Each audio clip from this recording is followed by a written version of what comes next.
Hey, Blake, hope you've been well. I'm just curious. Obviously, it's been a very long off season.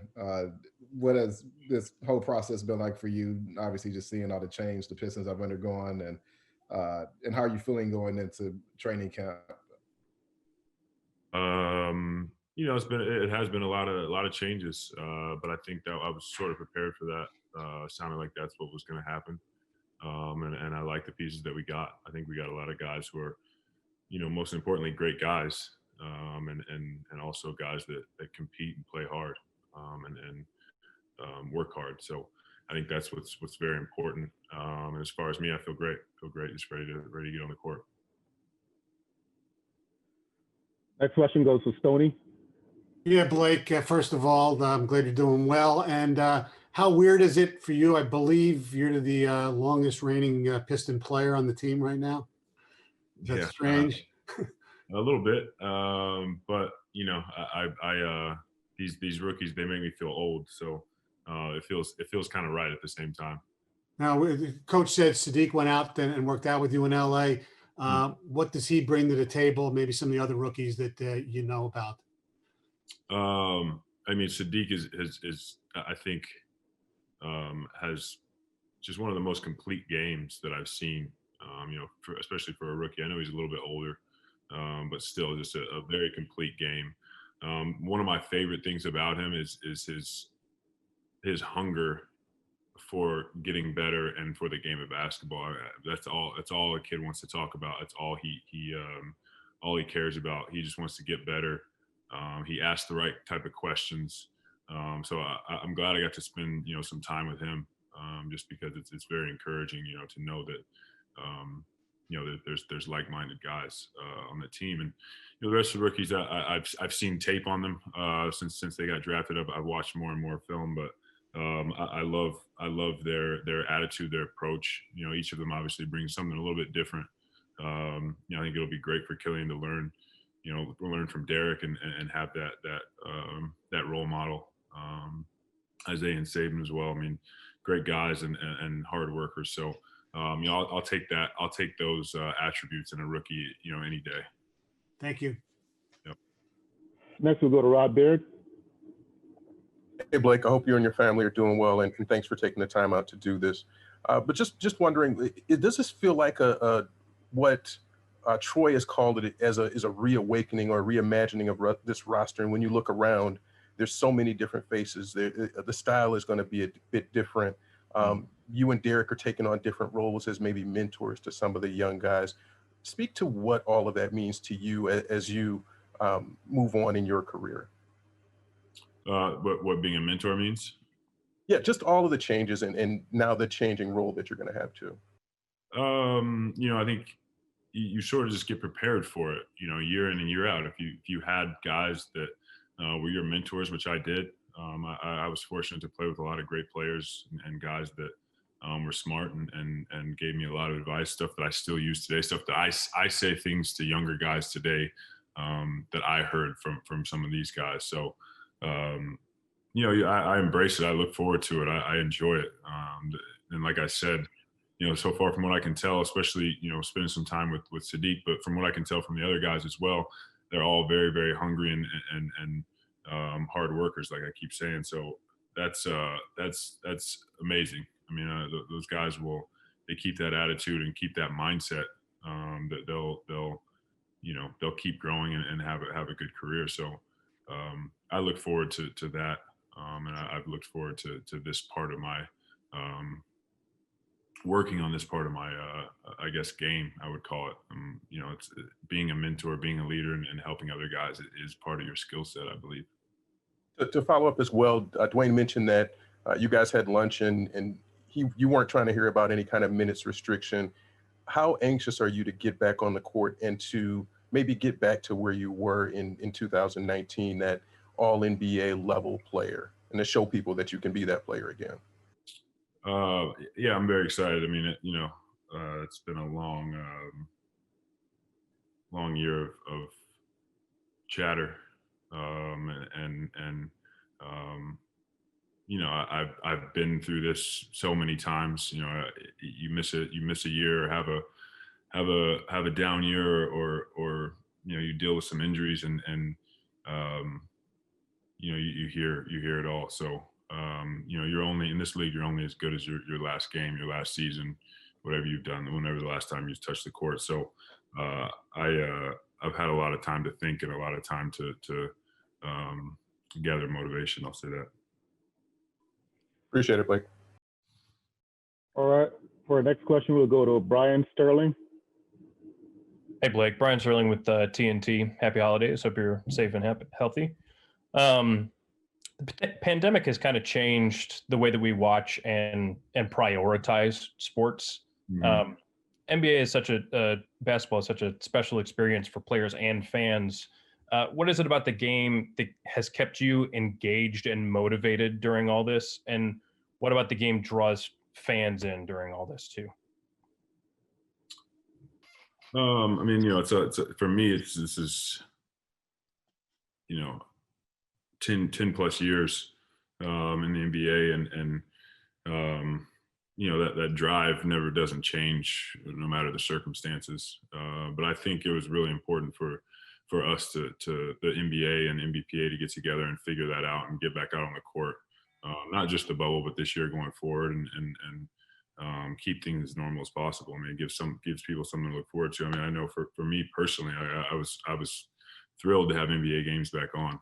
Something to watch and something to sort of entertain you and distract you a little bit.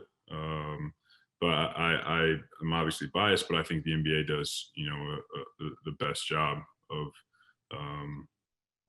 not only making sure that players are safe, but, that we also, could sort of voice our opinion with everything going on this past summer, and including what's coming up. So not just the NBA, but obviously the NBPA, everybody working together and making sure that our voices were heard. And, on top of that, I was just really proud proud to be in the NBA fraternity of guys that chose to speak up, chose to have have their voices heard and have a message, and stand behind it. You saw that throughout the bubble, and I expect that to continue. Thank you, sir. Next, we'll go to Dwayne Rankin.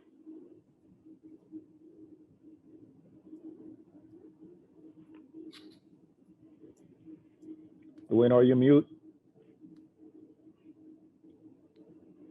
Sorry about that, Blake. Appreciate that. Just had a quick question. You mentioned being a mentor, being a leader for this team. When you were a young player, you played with a guy, Chris Paul, who was the leader, mentor of a team. What are things that because obviously he's very demanding. What are things that he said to you or demanded of you that you look back then was like, but now you look at it and appreciate it? And then what do you think about him going on to Phoenix? I mean, I wouldn't really say there's many things that you had at the moment. I mean, I was soaking everything up from the time he got there. I think I think sometimes people try to say he's hard to play, maybe not demanding, I think is the word you used. But I don't know. I mean, when you're trying to win a basketball game, it's a full-time thing, and there's no detail that can be overlooked. And I think that was one of the big things I took away from him is his attention to detail throughout the course of a game and in preparation for a game is almost unmatched. So that, on top of being very competitive and going into every game expecting to win, all those things together with his level of talent, I think is something that really like sort of resonated with me, or at least that's what I took away, just because you see one of the best players, one of the best talents in the NBA every night, not only giving 100% effort, but then also doing the prep work, not just taking care of his body, but knowing what we want going into each game, knowing what plays to call, how to manage the game, all that. And as far as his time in Phoenix, they have a super talented team, great coach, added some nice pieces. I love adding Jay Crowder for them. So it'll be interesting to watch them compete this year. Thanks, Blake. Good luck this year. Thank you. Thank you. Next, we'll go to Keith. Hey, Blake. Dwayne was on, and he mentioned that one of the goals of this year, they want to win first and foremost, but that there is an emphasis on developing young players. For where you're at in your point in where you're at in this point in your career, how does that sit with you going into the season, knowing that that maybe the playoffs aren't the first priority? You want to win every game you can, but there's also this competing goal to develop young players. How do you see yourself fitting with that? What is your role in helping with that development? I mean, I think each season, you sort of have, for me, you sort of have the same role, but sometimes there's subtle changes, or there's changes here or there, and if developing young guys is the goal for this season, then I'll do whatever they ask of me. I'll spend more time with the young guys. I'll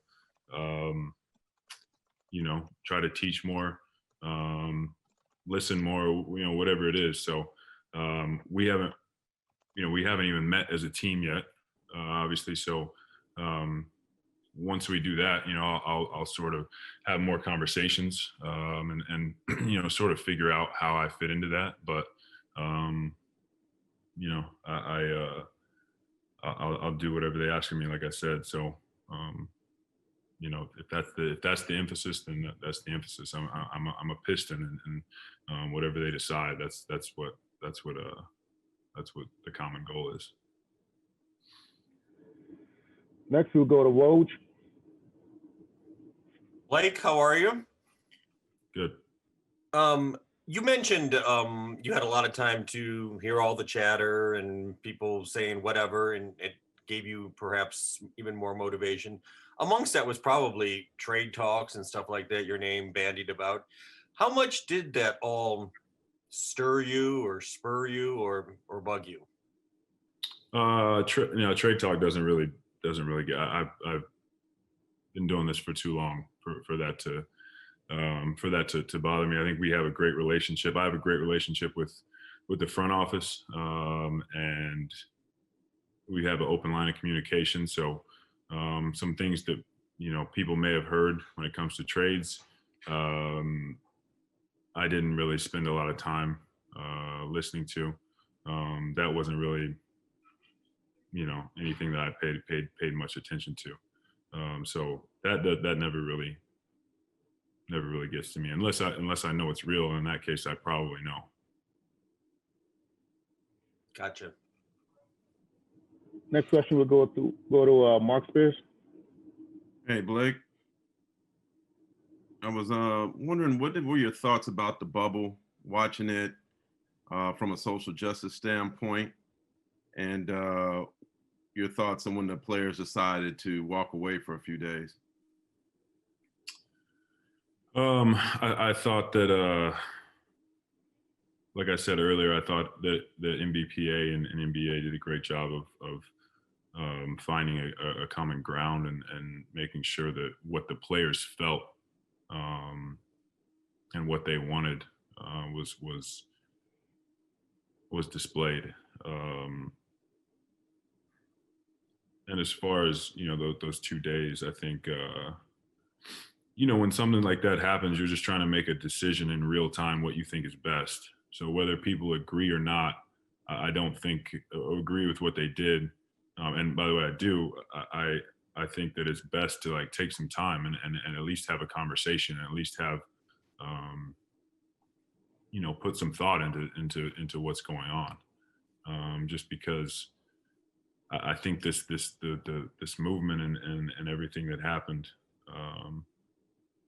in I guess late May, I think it was so powerful because of the state that we were in as a nation, as a world. I think everybody was sort of forced to stop and see what was going on and read and listen and I think that was hopefully a bad situation that we sort of turned into a good situation because like I said, people had the time. So I think it was smart of those guys to say, hey, let's take a second, let's talk about this. But I also agree with them that they should have kept playing. I think when they came out of it, having the changes in place when they came out of it was great as well.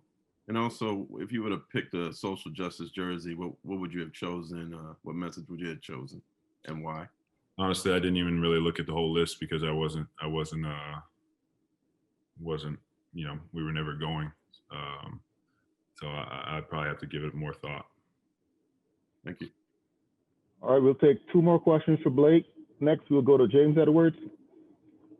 Hey, Blake, hope you and yours are doing well. To go back to what you were saying about people quick to write people off, I think one thing with you that's unique is, given the injury history, you've either come back just as good or better from every single injury. Does it bother you that people ignore that in that conversation when that happens, especially as somebody who takes such good care of their health and their body, that people just gloss over that and assume that's it? A little bit, but those things, the reason you're able to do those things and the reason guys come back from injury and are able to play at a high level is their work ethic, and their attention to detail. And if you don't broadcast that, people don't see it. And if people don't see it, people don't think it exists. So I understand. I understand how people think and how people work, but I don't post my workouts on Instagram. I don't detail my day, from top to bottom. I don't go through, I don't really even do that many interviews on everything I do. So I understand that, people don't see when you get hurt, people don't see that you have to work so much harder than when you're healthy and you're just maintaining throughout the season. So I don't expect people to appreciate that. I don't expect people to understand or to still have faith in you, because that's not really where we're at. So it gives me motivation, but like I said, it doesn't make me lose any sleep over it. Yeah. Appreciate it. Yep. Our last question will go to Vinny Goodwill. Hey, Blake. Just curious, given that the state of the team is that they're asking guys like you and Derek to be, mentors to some of these young guys, but at the same time, you're trying to reclaim a certain status in the league. I think I heard an interview with Steph Curry a couple of days ago where he says, people forget about you. All it takes is a year for people to forget how great you are. Can you balance trying to reclaim your status in the league while also being a mentor and helping guys, move along? Are those like conflicting agendas, or can you do both of those things at once? No, I mean, as far as coming back and playing, it's not, my agenda isn't to come out and score as many points and shoot as many baskets as possible. It's never that. It's to be a complete player, be a leader. When you're asked to score. When you're asked to do something else, to do that. So I don't think those are two conflicting ideas, because you can still be a mentor. You can still develop young guys. Now, if they say, hey, listen, we don't want to play any of our vets, we only want to play young guys, then yeah, I mean, those are conflicting ideas, because you obviously can't do a whole lot sitting on the bench. But I've never heard that discussion from our front office, from our coaching staff. So no, I mean, as I said, we haven't even met as a team.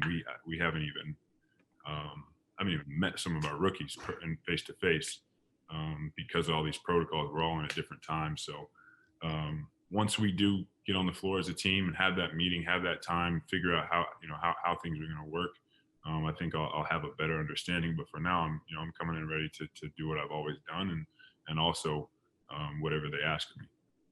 Thanks, Blake. Blake, thank you for your time. We appreciate it. Thanks, guys. And we'll talk soon.